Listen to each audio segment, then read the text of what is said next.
भगवान हम गलत नहीं हैं क्योंकि आप हमारे साथ हैं। आप मेरे साथ हैं ना?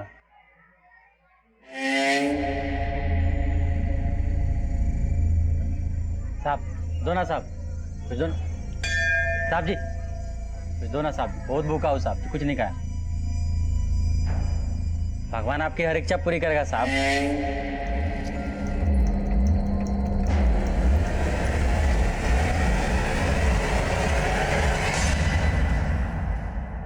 प्रॉब्लम सैंडल में नहीं है मैडम, एक नंबर का आइटम है।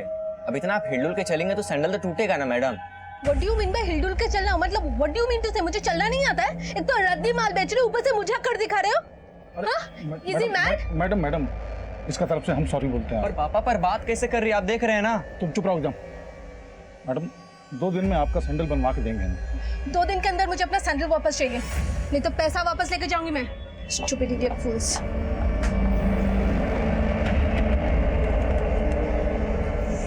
भैया जरा सो समझाइए, कस्टमर से ऐसे बात करेगा? ये ऐसे पेश आएगा? तो बात समझा रहे हैं हम। सुबह से माथा खराब करके रखा इसने। आप खड़े क्या हो? चाय बोलो चाचा के लिए। घनश्याम जी भैया, जाओ जाके चाचा के चाय लेकर आओ। तुमको बोला ना, तुम लेके आओ। हाँ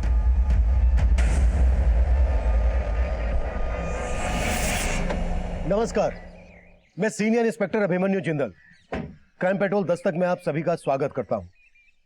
आज जो केस मैं आप लोगों के सामने रखने जा रहा हूं वो कहीं ना कहीं हर आम आदमी से जुड़ा है, जिसकी जिंदगी में अपराध कोसों दूर होता है, लेकिन एक भूल जिंदगी भर का पछतावा बन जाती है। जब कोई सही इंसान गलत राह पर होता है तो उसे समझने की एक दस्तक जरूर मिलती है, लेकिन जब कोई गलत को सही ठहराने की साजिश करता है तो उसके द्वारा उठाया गया हर कदम एक भयानक अंत की दस्तक दे रहा होता है।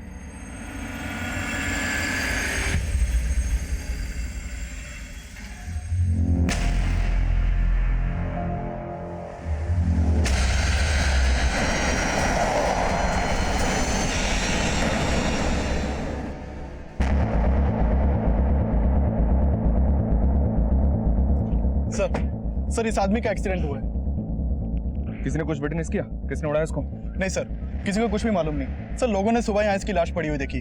हो सकता है इसका एक्सीडेंट रात में हुआ हो। पांडे आसपास कोई सीसीटीवी? नहीं सर। इसके पास से कोई आईडी मिला? सर इसका ड्राइविंग लाइसेंस मिला है और ये आधार कार्ड।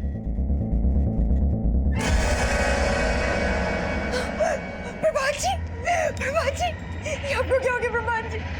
उठिए ना प्रभात जी।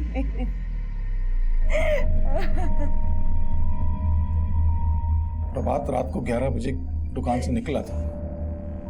फिर देर रात फोन आया गायत्री का कि वो घर नहीं पहुंचा। हम ढूंढ ही रहे थे कि सुबह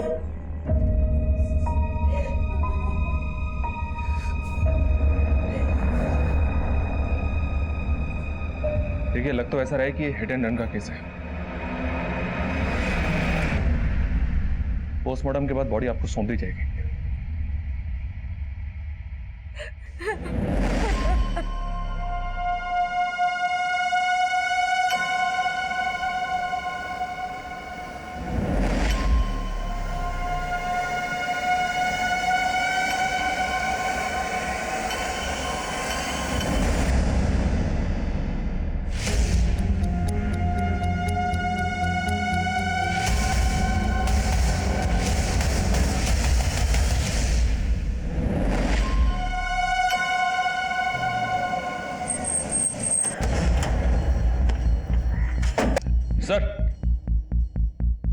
सर 16 मार्च को जो एक्सीडेंट का केस आया था उसके विक्टिम प्रभात की पोस्टमार्टम रिपोर्ट आ गई। देखने से तो लग रहा था कि एक्सीडेंट होगा, पर रिपोर्ट के मुताबिक प्रभात का मर्डर हुआ था। मर्डर? जी हाँ सर, बॉडी पर प्राइमरी इंपैक्ट पीठ पर है। शायद किसी व्हीकल ने डायरेक्टली प्रभात को पीछे से टक्कर मारी। अगर किसी व्हीकल ने प्रभात की पीठ पर डायरेक्ट टक्कर मारी है मतलब प्रभात पैदल चल रहा होगा। और cause of death head injury है। पहले प्रभात के सर पर किसी ब्लंट चीज से वार किया गया और फिर उसके सर को टायर से क्रश कर दिया गया और फिर बाइक को वहीं गिराकर क्राइम सीन क्रिएट किया गया। क्योंकि सर उसकी बाइक पर ऐसा कोई डेंट नहीं मिला जो ये साबित कर सके कि किसी गाड़ी ने उसकी बाइक को पीछे से टक्कर मारी। मतलब प्रभात का मर्डर हुआ है और उसे एक्सीडेंट देने की कोशिश की गई है। सर, जिस प्रभात नाम के आदमी की लाश हमें राजनगर में मिली थी उसका बड़ा भाई आया।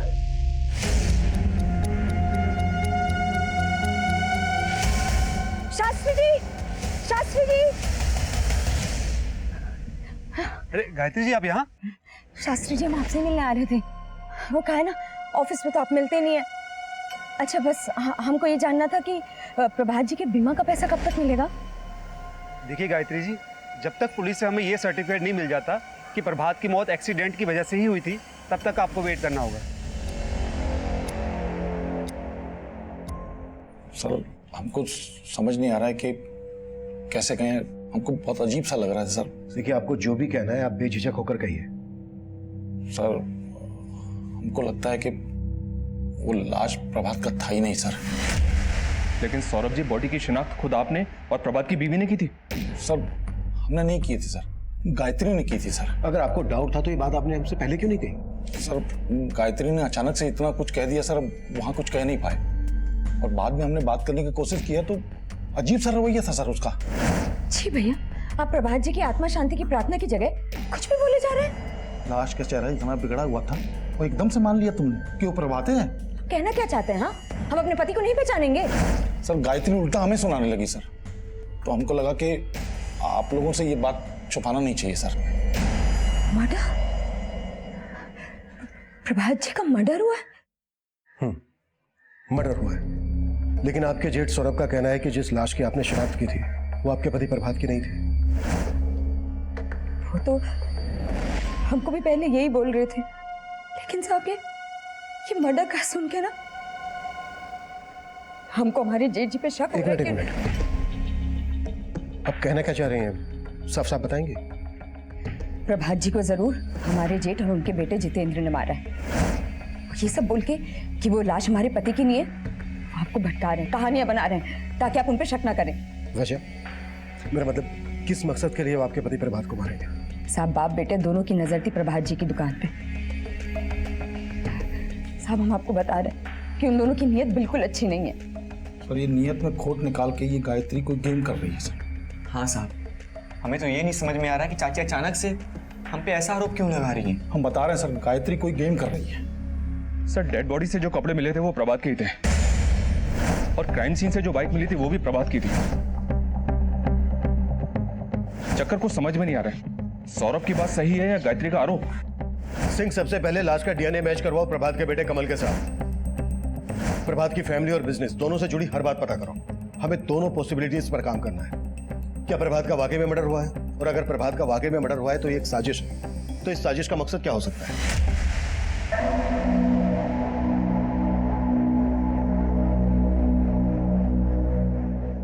दीदी पानी। दीदी आप टूट जाओगी तो कैसे चलेगा?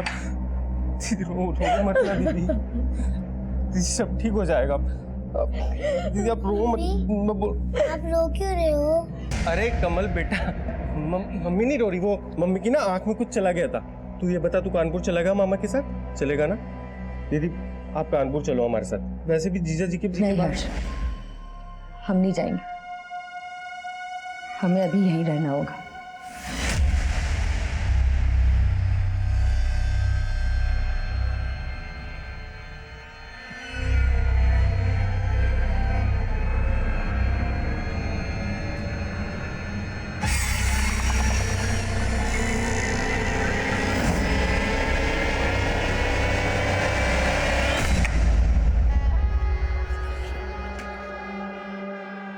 गायत्री, मुझे लगता है सौरभ भैया को प्रभात की प्लानिंग की भनक लग गई है, इसलिए उन्होंने पुलिस को भड़काया।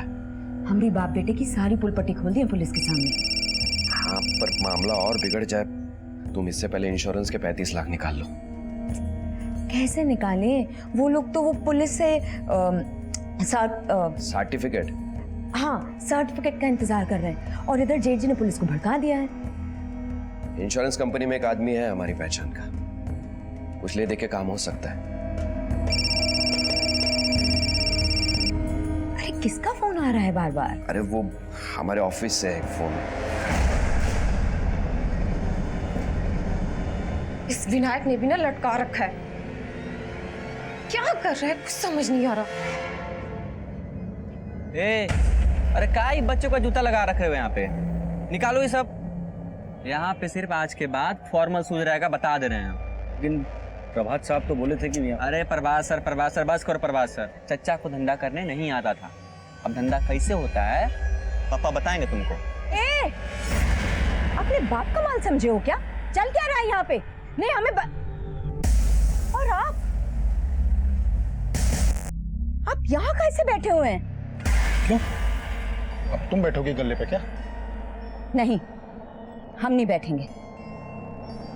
घनश्याम तुम बैठोगे। इधर आओ घनश्याम, आज से तुम गल्ले पे बैठोगे और रोज हमें हिसाब दोगे, समझे तुम? जी मैम।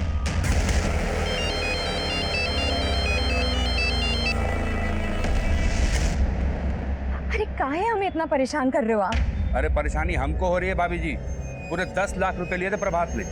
और एक बात बताइए, वो बीमा वाला पैसा नहीं मिला आपको अभी तक? नहीं मिला है, अगर मिल चुका होता तो हम आपको पैसे लौटा देते ना। लौटाना तो आपको पड़ेगा ही भाभी जी, वो बीमा वाले के पीछे पड़िए और पैसा निकलवाइए। सर, प्रभात की बीवी गायत्री, भाई और भतीजे के कॉल रिकॉर्ड्स में तो शक करने जैसा कुछ नहीं मिला, पर मैं प्रभात के सीए से मिला जो पिछले कई सालों से प्रभात की शू शॉप के अकाउंट्स देख रहा है। उसका कहना है कि कुछ महीनों से प्रभात की दुकान घाटे में चल रही थी। प्रभात ने कई लोगों से कर्जा भी ले रखा था। एक बात और सर, प्रभात ने सिर्फ 3 महीने पहले 35 लाख की एक टर्म इंश्योरेंस पॉलिसी ली थी। तो तुम्हें क्या लग रहा है ये साजिश इंश्योरेंस पॉलिसी के 35 लाख रुपए निकालने के लिए रची गई थी? पक्का तो नहीं कह सकते सर, हो भी सकता है। इंश्योरेंस पॉलिसी के पैसे लेने के लिए कोई अपना मर्डर प्लान करे, ऐसे एंगल्स कई केसेस में देखने को मिलते हैं। इस केस में भी यही एंगल था। प्रभात ने वाकई में अपनी डेथ प्लान की थी। अरे तो हम तो ना मरेंगे, अरे वो जो हमारे साथ आएगा ना वो मरेगा। लेकिन पोस्टमार्टम से यह साफ हो गया था कि एक्सीडेंट नहीं बल्कि मर्डर था। और यह मर्डर किसका हुआ था, ये खुलासा वाकई में हैरान कर देने वाला था। सर डीएनए रिपोर्ट, इस डीएनए रिपोर्ट के मुताबिक उस लाश का डीएनए प्रभात के बेटे कमल के डीएनए से मैच हो गया। मतलब प्रभात की बीवी गायत्री सही बोल रही थी, ये लाश प्रभात की ही थी। मम्मी, अब ठीक लग रहा है? अभी कुछ ठीक नहीं है, लेकिन धीरे धीरे सब ठीक हो जाएगा। अच्छा मम्मी, पापा कब आए? पापा घर पे नहीं आएंगे, जब हम बाहर घूमने जाएंगे ना तब वो हमको वहां मिलेंगे, समझे?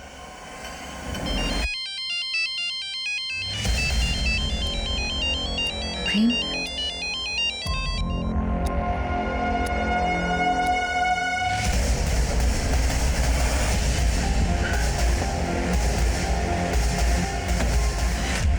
गायत्री जी माफी चाहूंगा, हमने आप पर शक किया।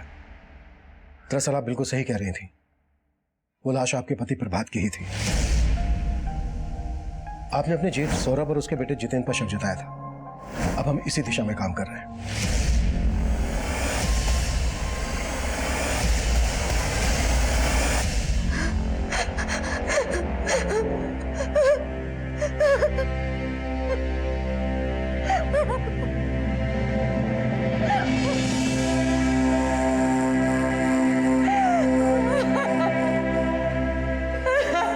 क्या हुआ मम्मी, आप रो क्यों रही हैं?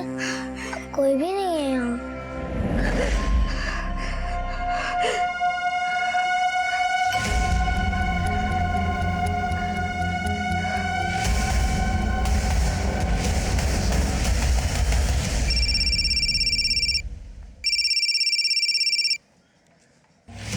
हाँ गायत्री भाभी, हमको मिलना है तुमसे।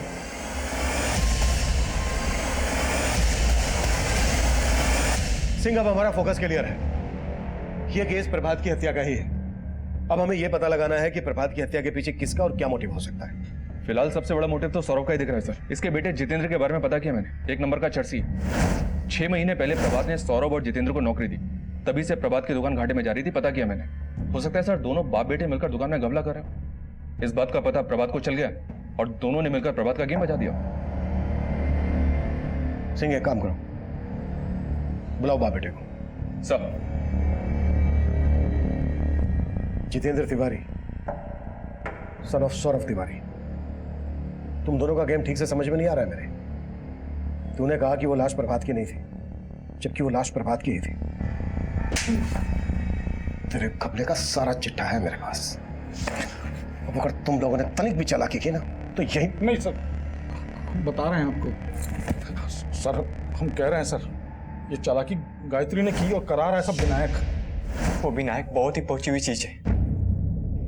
चाची के साथ उसका चक्कर भी चल रहा है साहब। सर हमारा लड़का निकम्मा है लेकिन झूठा नहीं है सर। इसने अपनी आंखों से उन दोनों को खुद देखा है एक साथ।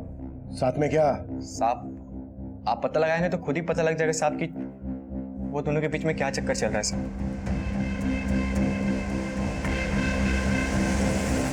विनायक, अब सर से पानी ऊपर जा चुका है। अगर मुझे पता चला ना कि तुम मेरे साथ कोई गेम कर रहे हो तो तुम्हारे लिए बिल्कुल अच्छा नहीं होगा। क्या अच्छा नहीं होगा? उससे ऐसे दोबारा बात की ना तो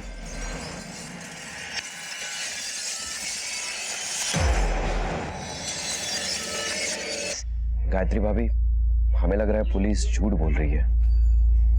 भगवान करे यही सच हो। पर प्रभात जी हमसे बात क्यों नहीं कर रहे हैं? भाभी, उसने कहा था ना कि वो कुछ दिन गायब रहेगा, इसीलिए शायद। प्रभात और गायत्री से जुड़ी कुछ बातें पता चली हैं सर। प्रभात की मौत के बाद से ही ये गायत्री इंश्योरेंस कंपनी के लगातार चक्कर लगा रही थी। लेकिन जैसे इंश्योरेंस कंपनी को पता चला कि प्रभात का एक्सीडेंट नहीं उसका मर्डर हुआ था, इंश्योरेंस कंपनी ने गायत्री के क्लेम को होल्ड पर रख दिया। एक और बात पता चले सर, ये विनायक इंश्योरेंस कंपनी के किसी अंदर के आदमी को जानता है जिसको इसने शायद रिश्वत भी ऑफर की थी। इंश्योरेंस कंपनी में एक आदमी है हमारी पहचान का, कुछ ले दे के काम हो सकता है।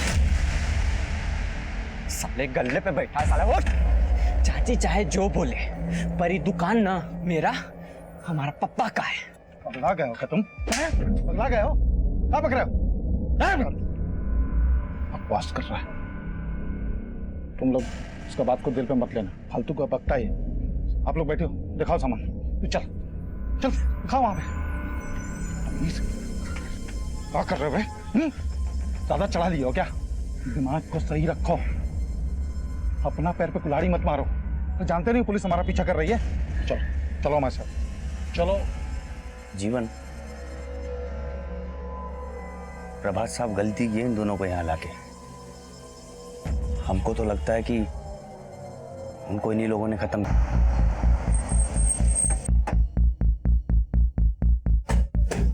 कुछ दिन पहले केस आया था मेरे पास जिसमें एक पत्नी ने अपने प्रेमी के साथ मिलकर अपने पति को ऊपर पहुंचा दिया।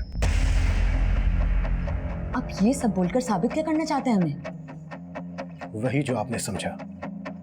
आपके और विनायक के बीच। देखिए, आप एक पतिव्रता पे शक करके ठीक नहीं कर रहे हैं। सर, प्रभात मेरा बहुत अच्छा दोस्त था, इसीलिए मैं गायत्री भाभी को मिलता रहता हूँ और उनको यह संभालने वाला भी कोई नहीं है। और गायत्री को संभालते संभालते तूने प्रभात का मजाक बना के रख दिया आपने प्रभात जी की मौत का। पहले बोले कि बॉडी उनकी नहीं है, फिर आगे बोले कि बॉडी उन्हीं की है, और अब आप सोच रहे हैं कि हम खुद ही मार दिए अपने पति को। अगर नहीं तो प्रभात की मौत के तुरंत बाद इंश्योरेंस पॉलिसी के पैसे लेने की इतनी जल्दी क्या थी आपको? अगर पॉलिसी के पैसे जल्दी मिल गए होते ना तो आप और विनायक कभी के रफू चक्कर हो गए होते। आप कुछ भी सोच रहे हैं सर। ए विनायक, चुप बिल्कुल। इंश्योरेंस का पैसा लेने के लिए जो हथकंडे तू अपना रहा है ना, वो सब पता है मैं। कैसे हथकंडे सर? मैं तो बस चाहता था कि गायत्री भाभी को इंश्योरेंस के पैसे जल्द से जल्द मिल जाए। आपको उसकी फाइनेंशियल हालत का अंदाजा भी है? अंदाजा है हमें, और सब समझ भी रहे। सब गलत समझ रहे हैं साहब, आप सब गलत समझ रहे हैं। एक तरफ आप पीछे पड़े और दूसरी तरफ वो प्रेम हमारे पीछे पड़ा रहता है। प्रेम? ये प्रेम कौन है? जी वो प्रभात जी ने 10 लाख रुपए ब्याज पर लिए थे प्रेम से। उनकी मौत के बाद उस प्रेम ने जीना आराम कर दिया हमारा। लौटाना तो आपको पड़ेगा ही भाभी जी। वो बीमा वाले के पीछे पड़िए और पैसा निकलवाइए। इस प्रेम को पहले से पता था कि प्रभात ने 35 लाख रुपए का बीमा लेकर रखा था अपना। अब साहब वो बोल रहा है तो उसे पता ही होगा। शायद प्रभात जी ने बताया हो उसे। हाँ तो क्या हुआ पैसों करे? हैं? पकड़ो इसे। एक मिनट जबरदस्ती उठवा लाया आप हमको यहाँ पे। अरे सर, ये तरीका है क्या? सीधा मुद्दे पे आ, मुद्दे पे। सर, माना कि प्रभात पैसे देने की स्थिति में नहीं था, लेकिन हमने कभी उसको धमकी नहीं दी सर। सीधा मार दिया। लेनदार को मार के हम अपना पैसा डुबवाएंगे सर। तुझे पहले से पता था ना कि प्रभात की 35 लाख रुपए की इंश्योरेंस पॉलिसी थी। उसके मरने के बाद वो 35 लाख रुपए उसकी बीवी को मिलते। तो उन्हीं पैसों में से तू अपने 10 लाख रुपए वसूल करने की सोच रहा है उसकी बीवी से। ऐसा कुछ नहीं है सर, बल्कि उनकी पत्नी को तो हमने डेडलाइन दिया था 3 महीने का। इसी तरह की डेडलाइन तूने 15 मार्च तक की प्रभात को दी थी, और 15 मार्च तक जब वो अपने पैसे नहीं चुका पाया तो 16 मार्च को तूने उसका मर्डर कर दिया। सर आप हम पे खामोखा शक कर रहे हैं। उस दिन हम घर पे थे, मैच देख रहे थे, हमारा कॉल रिकॉर्ड निकल लिया, चेक करिए सर। तो मुझे मेरा काम मत सिखा, और शक तो हम तुझ पे करेंगे, और अगर कुछ भी मिला ना तेरे खिलाफ तो उसका तुझे ब्याज चुकाना पड़ेगा। और अगर हमें बिना इन्फॉर्म किए शहर से बाहर गया तो तेरा असल सूद सब बराबर कर देंगे। चल निकल, निकल चल। इसको जाने क्यों दिया सर? अपने तरीके से पूछताछ करते 2 मिनट में सब उगल देता। नहीं सिंह, इसे क्या बोलना है पहले से तैयारी करके आया है। प्रभात की मर्डर वाली रात की इसकी सारी एक्टिविटीज चेक करो, नजर रखो इस पर। साहब जी, साहब जी, साहब जी,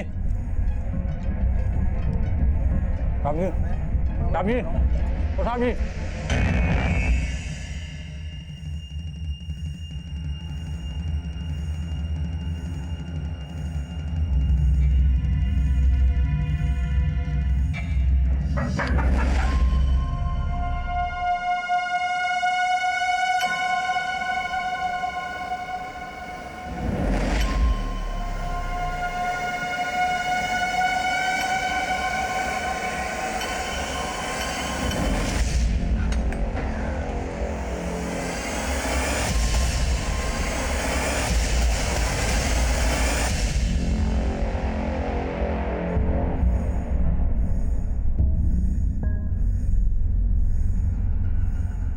सर दुकान के एक सप्लायर का पेमेंट करना था, तो सुबह दुकान जाने से पहले हम गायत्री के पास पेमेंट का बात करने गए सर।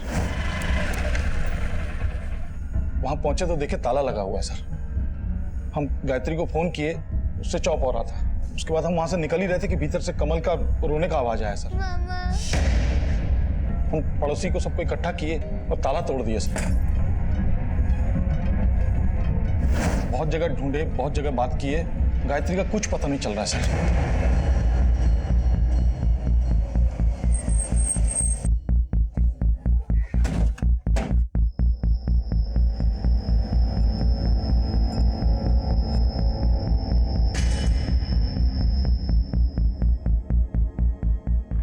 कमल बेटा एक बात बताओ, रात को मम्मी से कोई मिलने आया था? आपने कुछ देखा, कुछ सुना? मम्मी ने हमें रात को ही सुला दिया था, और जब हम सुबह उठे तो मम्मी नहीं मिलती। मम्मी कहाँ है? सर अंदर रूम में कुछ डॉक्यूमेंट्स मिले हैं सर। ये तो प्रभात के इंश्योरेंस के पेपर है। सर घर में कुछ भी सस्पिशियस नहीं मिला है, लेकिन सर गायत्री इस तरह से अपने बेटे को घर में बंद करके कहीं गायब हो जाएगी, चक्कर समझ में नहीं आ रहा है। सिंह, ये विनायक और गायत्री की चाल भी हो सकती है। शायद गायत्री अपने बेटे कमल को घर पर छोड़कर इसलिए गायब हुई होगी ताकि हमें लगे कि गायत्री खुद से गायब नहीं हुई है, बल्कि किसी ने उसे गायब किया है। सिंह, पड़ोसी से पूछताछ कर।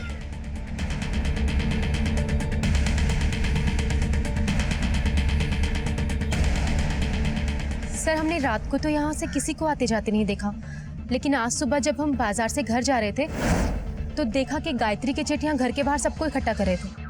हम वहाँ पहुँचे तो पता चला कि कमल अंदर बंद है और बाहर से ताला लगा है, मगर फिर गायत्री के चेट ने पत्थर मार के ताला तोड़ दिया। Thank you sir. पांडे ने गायत्री के कॉल रिकॉर्ड चेक किए। गायत्री को लास्ट कॉल रात को 10 बजे उसके भाई हर्ष ने किया था। फिर गायत्री का फोन ट्रैवल हुआ प्रभात की दुकान वाली एरिया की तरफ। फिर उसी एरिया में तकरीबन रात को 1 बजे गायत्री का फोन स्विच ऑफ हो गया। रात के 1 बजे गायत्री अपनी मर्जी से तो उस एरिया में जाएगी नहीं। सिंह, उस एरिया का डम डेटा स्टडी करो, देखो उसमें कोई सस्पिशियस नंबर मिलता है क्या। और कल रात गायत्री के भाई हर्ष ने गायत्री को फोन किया था, बुलाओ उसको। तब तक सौरभ से बात करते हैं। सर आप हम पे शक कर रहे हैं, हम आपकी मदद कर रहे हैं सर। हम बच्चे को लेके आपके पास आए, और आप बताइए सर, रात को 1 बजे हम दुकान पे क्या करेंगे? हम टाइम से सो जाते हैं, चाहे तो पता कर लीजिए आप। हमें क्या क्या पता करना है और क्या क्या नहीं करना है वो हम पता कर लेंगे। फिलहाल हमें यह पता है कि गायत्री का फोन दुकान वाले एरिया में रात के 1 बजे तक एक्टिव था। तुम उसी दुकान पे काम करते हो ना? हाँ सर काम करते हैं, लेकिन 24 घंटे वहां थोड़ी रहते हैं सर। वो जीवन और घनश्याम रात को वहीं सोते हैं सर। अगर गायत्री रात को 1 बजे गई होगी तो उनसे जरूर मिली होगी सर, पता करिए सर आप। सर ये सौरभ अपना बैकअप प्लान तैयार रखता है, लेकिन यह भी तो हो सकता है कि इस बार ये सच बोल रहा हो। इन जीवन और घनश्याम को उठा लाओ। सर गायत्री का भाई हर्ष आ गया है। सर हमारी दीदी कमल को रात को अकेला छोड़ के कहीं जा ही नहीं सकती सर। आप पता तो कीजिए, जरूर कोई गेम कर रहा है। तुम्हारी दीदी को कल रात 10:15 बजे तुमने फोन किया था, तब कहाँ थे तुम? कानपुर में सर। जीजा जी के मर्डर के बाद से हम रोजाना दीदी को फोन करते हैं। कल रात को बात क्या हुई थी तुम्हारी गायत्री से? हाँ हर्ष बोलो। दीदी अपना अकाउंट नंबर SMS कर दीजिए। क्यों? वो कुछ पैसे ट्रांसफर करने हैं आपको। नहीं हर्ष, तुम चिंता मत करो, हम संभाल लेंगे। सर हमारी दीदी बहुत स्वाभिमानी है, हमारी तो कभी मदद ही नहीं लेती। अच्छा, जब तुम्हारी कल रात बात हुई तुम्हारी दीदी से, तो तुम्हें कुछ खटका, तुमने कुछ नोटिस किया, कुछ अजीब लगा तुम्हें? सर उनकी आवाज़ से ऐसे ही लग रहा था कि वो बहुत परेशान थी। कुछ बताया गायत्री ने, क्यों परेशान थी वो? सर हमने पूछा उनसे, लेकिन उन्होंने कुछ भी नहीं बताया।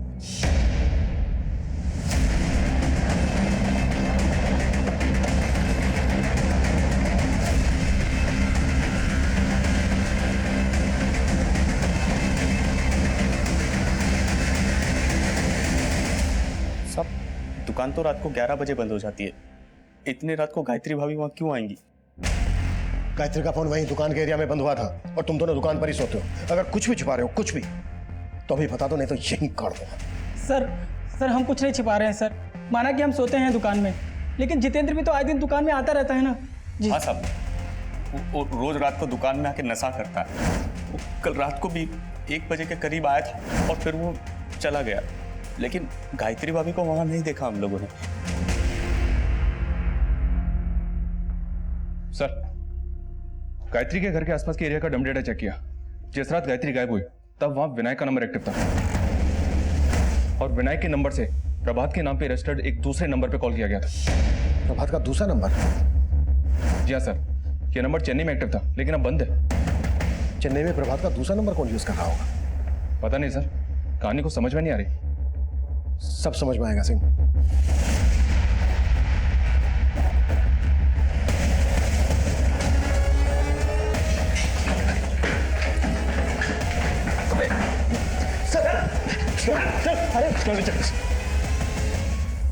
अरे विनायक बाबू, क्या प्लानिंग की है आपने और गायत्री ने?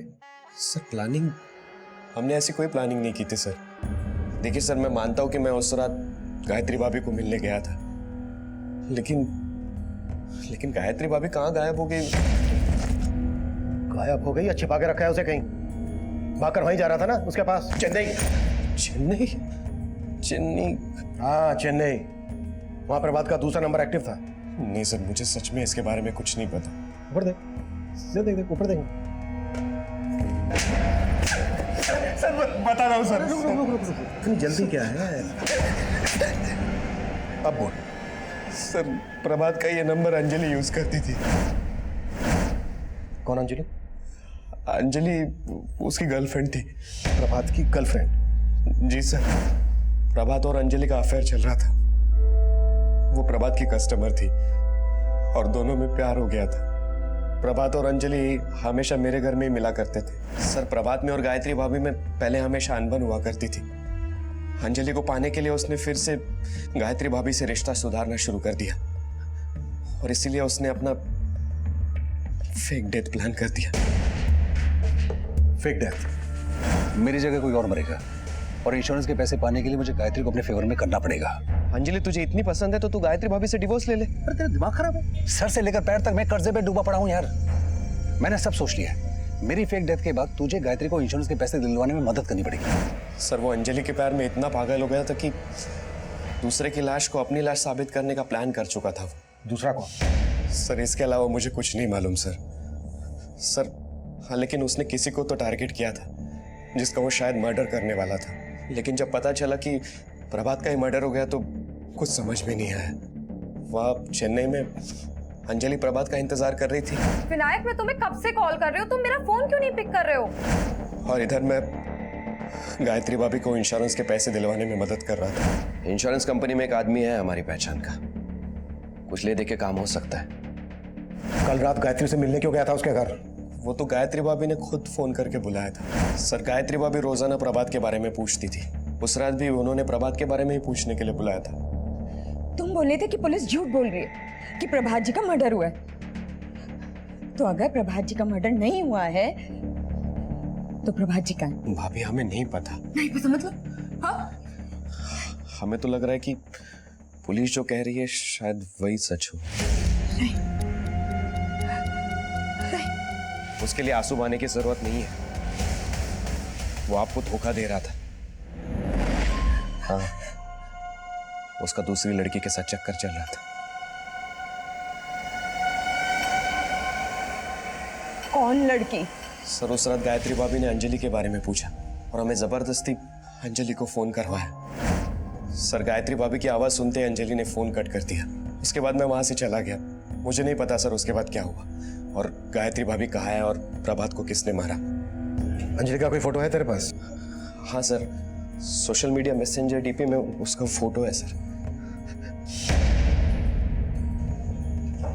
सर हाईवे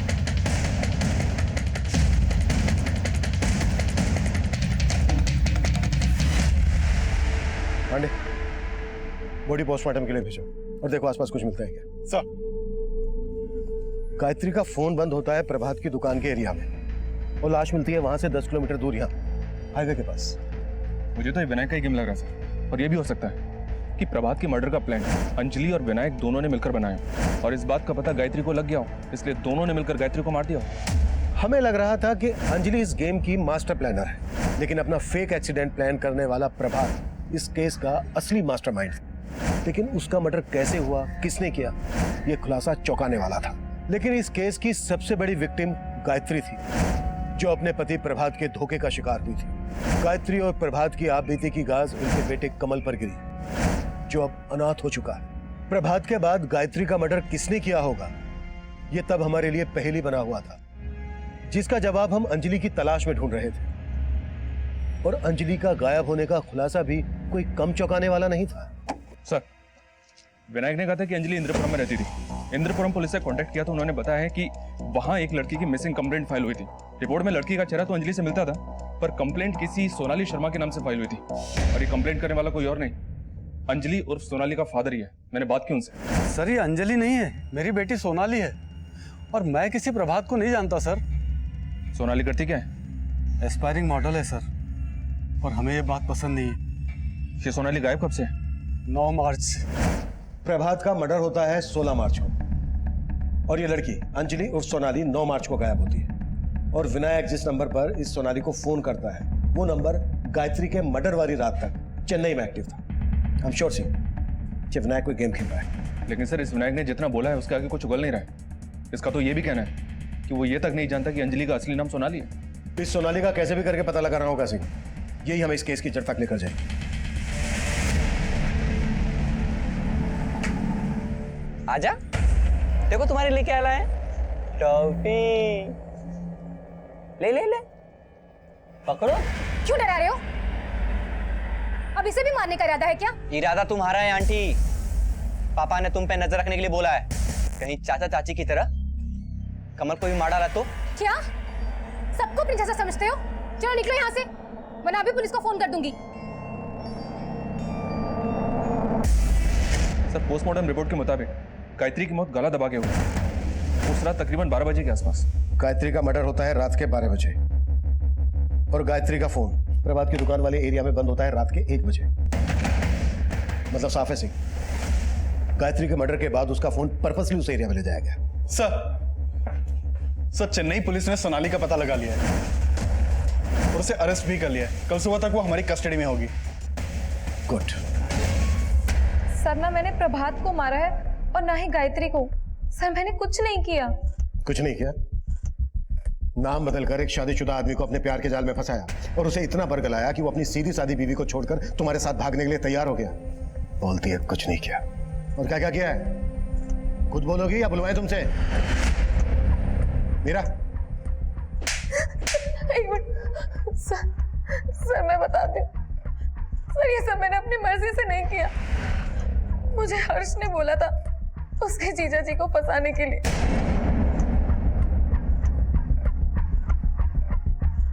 कमल बेटा क्या हुआ? चल आइसक्रीम खाने चलते। चल चल चल चल। और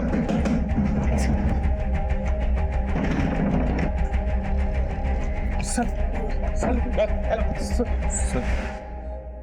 हमारा और सोनाली का अफेयर बहुत पहले से था। हमने ही सोनाली को बताया था कि हमारे जीजा जी गाजियाबाद में रहते हैं। और सर, प्रभात के शॉप में अक्सर जाया करती थी। प्रभात जिस तरह मेरे साथ पेश आता था, मुझे लग रहा था कि वो मेरे साथ फ्लर्ट कर रहा है। और जब मुझे पता चला कि प्रभात हर्ष की जीजा है, तो वो प्लान हर्ष ने ही बनाया था। कैसा प्लान? कैसा प्लान? हमें लगता था कि हमारे जीजा के पास बहुत पैसा है, हमें पैसे की जरूरत थी सर। और सोनाली को भी हमारे कहने पे सोनाली ने हमारे जीजा से अफेयर शुरू कर दिया। वाकई में आपका कलेक्शन बहुत अच्छा है। Thank you very much. You are welcome. आते रहिएगा। या श्योर।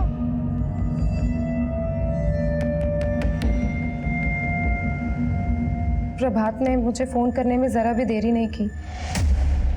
तो प्रभात के घाटे और कर्ज लेने की वजह यह थी कि वो तुम पे पैसे उड़ा रहा था। हाँ सर, लेकिन प्रभात के फेक एक्सीडेंट का प्लान प्रभात ने खुद बनाया था। हमने उसका मर्डर नहीं किया। मैं तो तब चेन्नई में थी। लेकिन हर्ष यही था।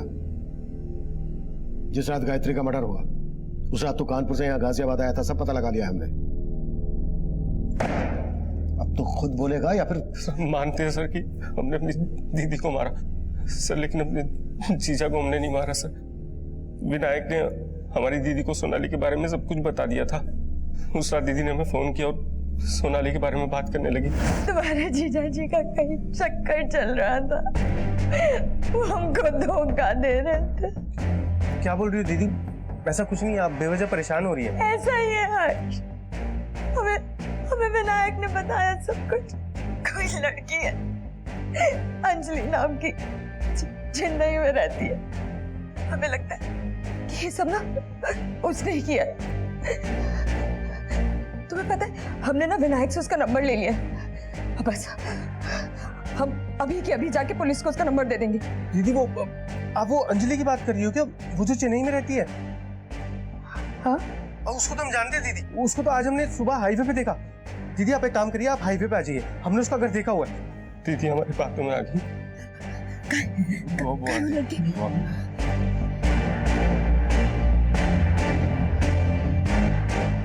हर्ष, तो एकदम अंधेरा जंगल है। वो लड़की का है हर्ष। सॉरी दीदी। सॉरी क्यों? और गायत्री को मारने के बाद तो गायत्री का फोन लेकर प्रभात की दुकान वाले एरिया में गया। तुझे लगा कि हम सौरभ और उसके बेटे जितेंद्र पर शक करेंगे? हाँ सर, लेकिन हमने अपने जीजा को नहीं मारा सर। हमारा प्लान तो ये था कि जब हमारा जीजा हमारी गायत्री दीदी से इंश्योरेंस का पैसा लेकर उनको डिच करेगा तो हम अपने जीजा को डिच करके भाग जाएंगे सर। और तेरा जीजा प्रभात किसी और को डिच करके उसे मारना चाहता था। कौन था वो आदमी? सर, प्रभात रोजाना एक मंदिर जाते थे। वहां पर एक बंसी नाम का भिखारी है। भगवान आपकी हर इच्छा पूरी करेगा साहब। प्रभात अपने फेक एक्सीडेंट के लिए उसे बलि का बकरा बनाना चाहता था, और मुझे लगता है सर ये उसी ने किया है। प्लान के मुताबिक जब प्रभात चेन्नई नहीं आया तो मैंने हर्ष को कहा उसका पता करने के लिए। सब पहले तो बंसी गायब था, लेकिन फिर जब हमको मिला तो बिल्कुल नए कपड़े डाला हुआ था सर। सच का पता करने के लिए हमारे से हाथापाई तक हुई, लेकिन वो भाग गया। सर हमें पक्का लगता है कि उस बंसी ने प्रभात को मारा है। जब उसे पता चला होगा कि प्रभात उसे मारना चाहता है तो उसने ही प्रभात को मार दिया होगा। हमने उस भिखारी को ढूंढने की कोशिश की, वो हमें नहीं मिला, गायब था। हमने उसके झोपड़े का पता लगाया तो हमें मालूम हुआ वहां उसने काफी पैसा छुपा कर रखा था। इससे पहले कि हम इन कड़ियों को ठीक से जोड़ पाते, हमें एक और चौंकाने वाली खबर मिली। सर, प्रतापनगर पुलिस को एक लाश मिली। लाश की शिनाख्त तो नहीं हो पाई, पर बंसी के स्केच से बहुत मैच करती है। इसकी बॉडी पर काफी ब्रांडेड कपड़े भी मिले। सिंह, इन कपड़ों पर जो टैग लगा है ना, इस टैग के बारकोड से यह पता लगाओ कि ये कपड़े कहां से बेचे गए और किसने खरीदे। Right sir. ये देखिए, नया माल दिखा रहे हैं आपको, फ्रेश एकदम।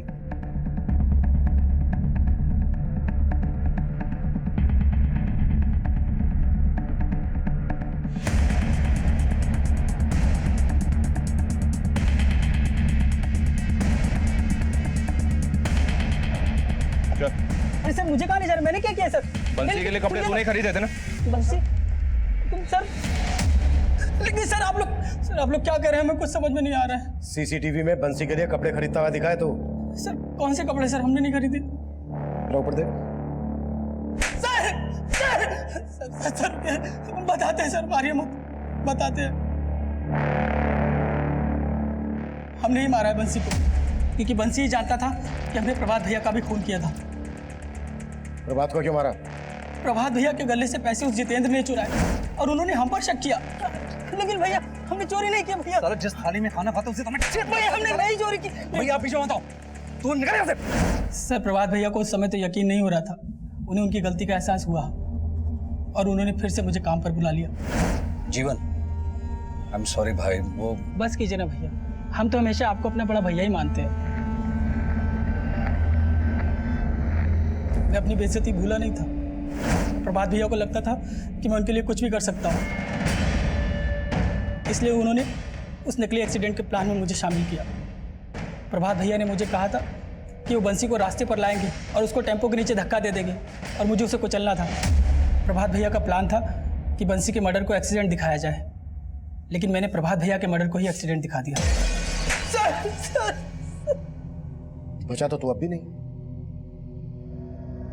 बुरे काम का अंत हमेशा बुरा ही होता है, ये हम सब जानते हैं। अगर प्रभात ने उस वक्त गायत्री द्वारा दी गई दस्तक को महसूस किया होता, पीछे हट गया होता, तो शायद अंत इतना बुरा नहीं होता। दस्तक गायत्री को भी मिली थी, उसके पति का उसके साथ बर्ताव अच्छा नहीं था। अचानक से उसके पति का बर्ताव उसके साथ अच्छा हो जाना, इंश्योरेंस पॉलिसी के पैसे लेने के लिए षड्यंत्र रचना। लेकिन गायत्री इस दस्तक को महसूस नहीं कर पाई और गायत्री के साथ साथ इसका खामियाजा उसके बेटे कमल को भी उठाना पड़ा। कमल हमेशा के लिए अनाथ हो गया। अब मैं सीनियर इंस्पेक्टर अभिमन्यु जिंदल आपसे विदा लेता हूं। आपसे फिर मुलाकात होगी एक नए केस के साथ। देखते रहिए क्राइम पेट्रोल दस्तक। मकसद बताना नहीं, बचाना है। सर एक नए केस की फाइल आई।